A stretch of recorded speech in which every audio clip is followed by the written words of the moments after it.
नाशिकच्या सरमपूर परिसरातील बेथेल नगरीत गोळीबार केलेल्या फरार असलेल्या मुख्य आरोपीला नांदगाव येथून गुन्हे शाखा युनिट 1 च्या पोलिसांनी अटक केली आहे।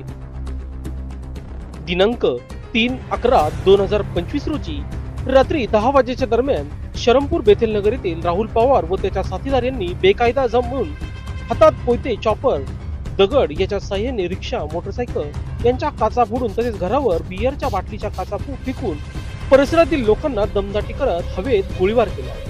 त्याच्या अनुषंगाने सदर गुन्ह्यातील मुख्य आरोपी राहुल पवार व इतर आरोपींचा शोध घेत असताना तांत्रिक विश्लेषणाच्या आधारे अप्पा पानवळ व नितीन जगताप यांना मिळालेल्या माहितीच्या आधारे राहुल मच्छिंद्र पवार याला नांदगाव परिसरातून सापळा रचून अटक केली आहे।